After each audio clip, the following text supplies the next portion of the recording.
Cubs fans, it's time for another mock trade, and whether this one comes to fruition or not is to be seen, but we're going to have some fun. Just as a recap, we are going to take one from Baseball Trade Values, which is up on my screen here on the left-hand side. We're going to laugh at one, not laughing at the person who made it, but laughing at the fact that this actually might happen or not. And then we're going to not only make one, which I'm going to propose, and as you saw on your title, and also if you looked on the thumbnail on YouTube, I'm going to be making some bold predictions here of Cubs starting players going to the Diamondbacks. And you're going to see who I think would be an amazing return in return. And we are also, before that, we are going to actually give the fans a chance to propose their trade. This one today is going to be from Rob Hansen, so we'll go over that at one point. Rob, thank you for submitting yours. If you want to submit a trade, a proposed trade, make sure to send it into Kyle@setupman.net, Kyle@setupman.net. And it's even better if you have a subscription to Baseball Trade Values. It's $25 for the year. I'm actually working with them on getting you a discount, even though it's already that cheap. It would be great to get another $5 off for you guys as a thank you for watching these videos. So I'm talking with them right now. We'll hopefully get that going. But either way, don't wait around for that. Just go get it.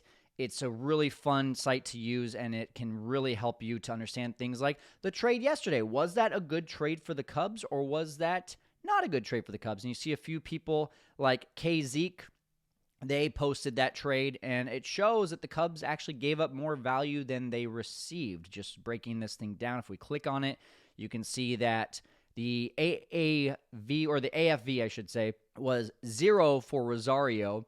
However, because he's a minor leaguer, there's some surplus there. And the AFV is really one that I like to look at for major leaguers. For minor leaguers, you're going to look more at the surplus. The overall trades that you see are based on the surplus. And so AFV is adjusted field value. And then you have the salary, and that comes out to the surplus. So, for example, Eli Morgan, his AFV is 1, his salary is 1, so his surplus would be 0. That's where they get this 0 surplus in exchange for 0.9. So in this situation, you look at this, and it looks like the Cubs came out on the bad end. However, Rosario, not a proven prospect. He's still in low A. Tons of swing and miss, tons of power, but Eli Morgan has been a legitimate reliever for the Guardians for a couple years now, and an amazing 2024 season. So those are the things. This is how we are breaking down these trades based on surplus versus AFV. And I want to go ahead and look at a couple trades here for our take one and laugh at one. And we're going to go search for Cubs here. And let's see, where was this one at? I'm going to come back to let's just start with the laugh since it's right here. The laugh here is the Cubs get Devin Williams from the Brewers, and the Brewers get Ed Howard, a flop of a first-round draft pick back from 2020, I believe, for the Cubs. The Cubs minor league pitcher of the year, Brandon Birdsell, and then another guy who I don't think is going to do much in the majors, B.J. Murray. Now, it's saying that Devin Williams' surplus is 8.6, and that those three players for the Cubs, those three minor league players for the Cubs, are an 8.1. Devin Williams' AFV is 16.5, where, of course, three minor leaguers don't have AFV. They don't have that adjusted field value because they haven't played in the majors yet. And I laugh at this for two reasons. Number one, it's the Brewers. I don't think the Cubs and the Brewers are going to be doing any trades anytime soon. And then number two, I also just don't see the Brewers being like, yeah, send us a flopped number one draft pick from 2020 who's been plagued with injuries and sandwich another infielder in there just to make it look good. But the real one is the Brandon Birdsell part. All right, so that's the one we're going to laugh at. The one that we're going to take is going to be this one. The Cubs get Dalton Rushing from the Dodgers, and they send Nico Horner and Hayden Wesneski to the Dodgers. Now, this makes a lot of sense. So, Lennon Cat, thank you for this proposal. And here's what I like about this. It gives the Cubs an opportunity. Let's just talk about it from the Cubs' perspective first. Gives the Cubs an opportunity to go ahead and say, Matt Shaw, it's your position, or, hey, We've got some depth, so we don't feel as uncomfortable with losing Nico because we have Shaw, plus we have James Triantos, plus Benjamin Cowell, plus Luis Vazquez. There's a lot of flexibility there for one of those guys to take that spot at second base. Probably not going to do nearly as good of a job as Nico, right? But when you look at a position that the Cubs need, yeah, they got Matt Thaiss yesterday, but that is just the start. I don't think that Matt Thaiss is going to be the answer for the Cubs' backup catching position. That's not, there's no way that Jed and team are doing that. And by the way, Eli Morgan, there's no way that that's the only the only relief move that the Cubs make all offseason as well. So what this is saying is it's saying that the Cubs actually come out on top on this one, 28.4 versus 26.8. Nico's at a 19.2 and Hayden Wesneski to 7.6. Now Nico is a lot higher on the AFV because he's a legitimate ball player. As we look at that, his AFV is 42.7. His salary is 23.5, so his surplus comes out to 19.2. Where Hayden is a 16.2 AFV, his surplus is a 7.6. So I like this because guess what? Dalton Rushing he's in AAA. He had a great year at AAA this last season. And if we look at both seasons in AAA this last year, he hit 273 and had a OPS of 907, hit 9 home runs in, let's see how many games, 37 games. And he's a legitimate catching prospect. He's number 8 on the Dodgers prospect list. Now, you wonder to yourself, well, what does this do to Moises Ballesteros? Well, that does become a question, but at the same time, and I don't know anything about Rushing's catching prospect position in terms of his stats or what they're thinking that he's going to do there, but let's just take a really quick look. And caught stealing, he threw out 43 of 122 plus 43 is 165. So 43 divided by 165. He's going to be, he's right around that 26% caught stealing, which in the minors, you don't know how that's going to equate to the majors. But I like this because it is a top prospect. It addresses the catching situation. And I'm going to propose a trade in a little bit here that does address the catching situation as well. But is it as realistic as this one? I don't know.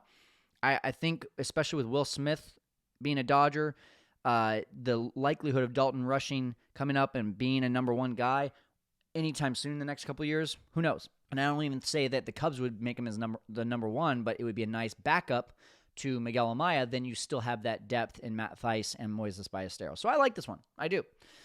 You might not. It's okay. Again, as we make these trades, as we go through them, remember, this is just for fun, guys. We are having some fun here. We are trying to make some trades to get through the offseason, and you don't need to take them too seriously. But let's go ahead and take the one that Rob Hansen sent me. And I haven't actually looked at this yet, so I'm just as curious as Rob is. Rob said to me, heads up, I don't subscribe to baseball trade values. Don't even know this one comes remotely close to passing. So let's go Cubs, and then let's go Astros. So what Rob is proposing is a big one. Big one. So the Cubs are going to send Bellinger, then Horner. So the two that basically Jeff Passan said the Cubs are willing to trade are just going to go all in one trade. And then we're going to send one of our top prospects, Jefferson Rojas, as well. I'm telling you, this is a big one here from Rob. Yikes. Owen Casey.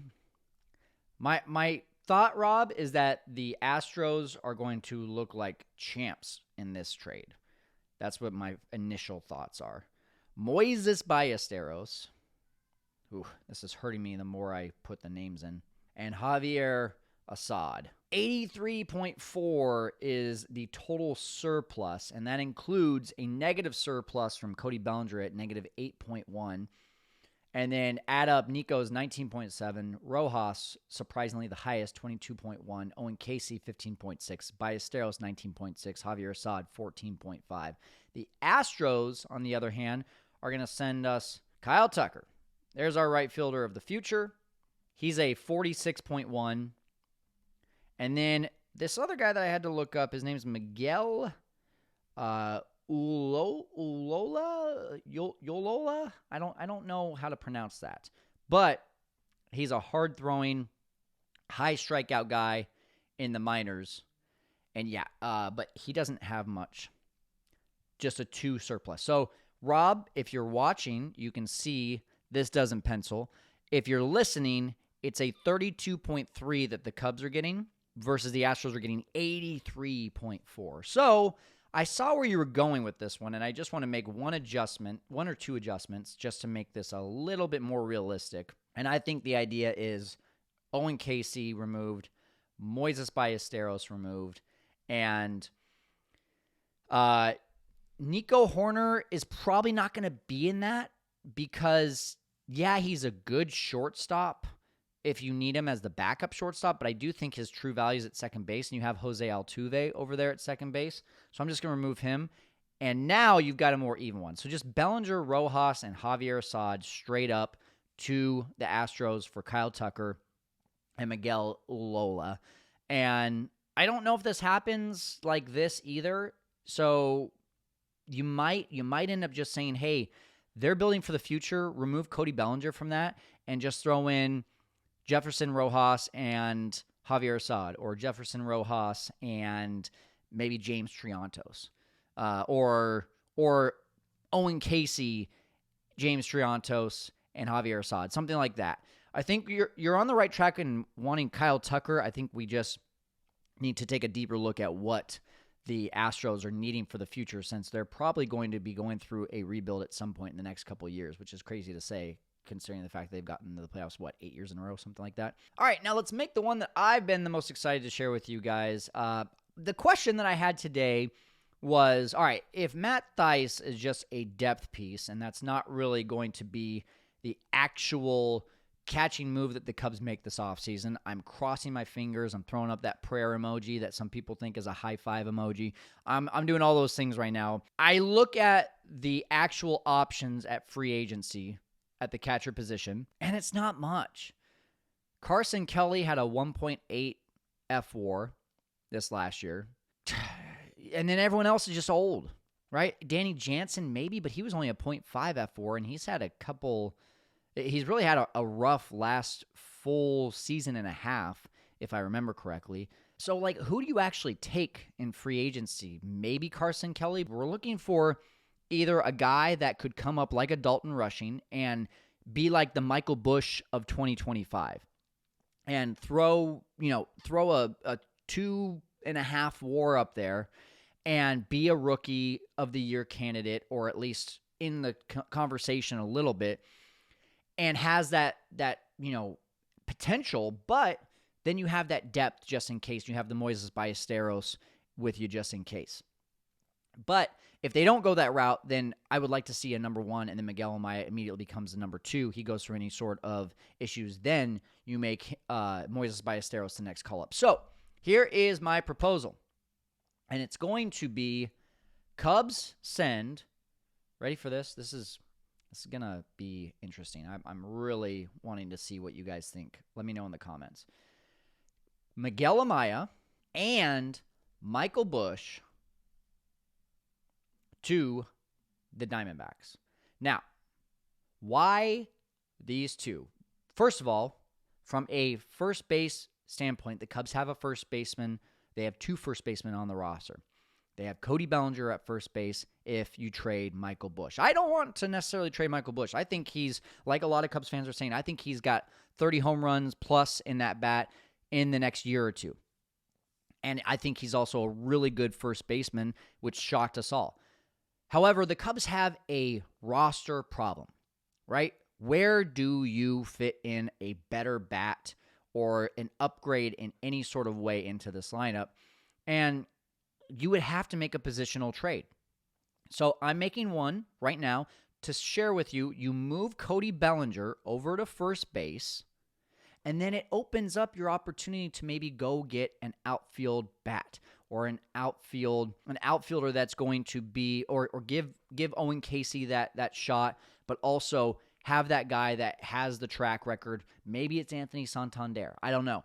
But that opens up that spot in right field or opens it up at first base. And oh, by the way, if and when Cody Bellinger opts out going into 2026, or we say, hey, we're putting you back in right field, guess who's a free agent going into the 2026 offseason? Vladimir Guerrero Jr. How much do we talk about him, right?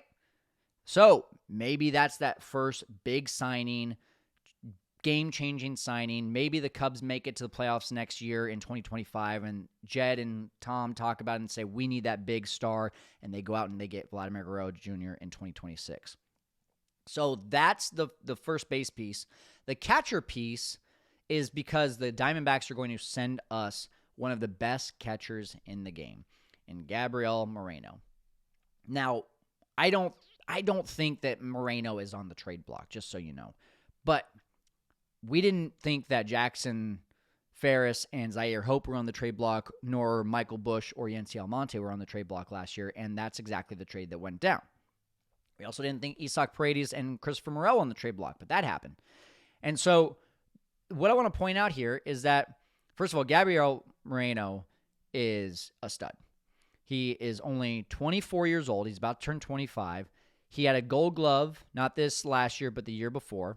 So in 2023, he threw out 39% of base stealers in 2023. I think it was down to like 29 or 28 in 2024. So he had a little bit lower of a year, but he's a solid offensive catcher. He's not going to hit a bunch of home runs, but he is going to have a solid on base, solid OPS. If you're not watching along, I'll read them off for you. In 23, it was a 339 OBP. In 2024, 353. In 2023, a 747 OPS. In 2024, a 734. All 3 years, he's been above 100 OPS plus, 112, 103, 105, respectively, from 2022 to 2024. And where I'm going with this is the Cubs should just bear down on defense. If you can't find a spot to really improve the offense with a star, at least bear down on defense. And the biggest glaring issue is the catching position. They went and they got Matt Thaiss instead of re-signing Christian Bethancourt, who was a better defender than Thaiss. He was basically the same framing, but he threw out 35% of base stealers with the Cubs last year. He has a cannon of an arm. Matt Thaiss doesn't compare. So that's not going to be your defensive catcher. So go get a defensive catcher. Get Gabriel Moreno, which, again, I don't think that the Diamondbacks are going to do that. I think they know that they have their catcher of the future, but it's fun to imagine. And if they're able to get Moreno to where he is defensively, why not send over Miguel Amaya, who did make some defensive adjustments, made some offensive adjustments as well, and say, hey, look, we've got another catcher with a lot of potential that you can take on. Plus, Adrian Del Castillo was their, I believe, number 14 prospect, came up last year and had a really good rookie season in, very minimal opportunities, 25 games, 87 plate appearances, but he ended up hitting 313. OPS was 893, and his defense is in question, just like Amaya's. So you would have to, if you're the Diamondbacks, you would have to see some defensive potential in either one of these guys because you're getting rid of one of the best defensive catchers in the game in Moreno. Now, we're looking at the surplus here, and right now the Cubs are coming out as the losers in this, so we would have to give one more. So I looked through. There's some opportunities, I think, and I where I landed, if we just look at all the surplus, we're trying to get basically right around like a 15 to 20% or 15 to 20 surplus. And so if we look at that, it's going to be basically like in this range right here. So when we look at it, Zach Gallen's going nowhere. We don't want a minor leaguer.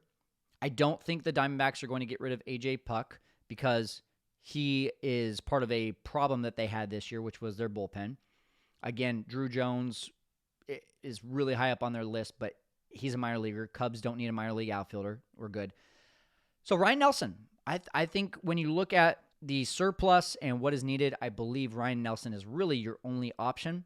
And one of the things that I want to point out about Ryan Nelson, because the numbers overall, which, by the way, if you're watching, Cubs now are giving up 43 0.6, and the Diamondbacks are giving up 47.4. So you could even that out with maybe another minor league prospect from the Cubs or some cash, one of the two.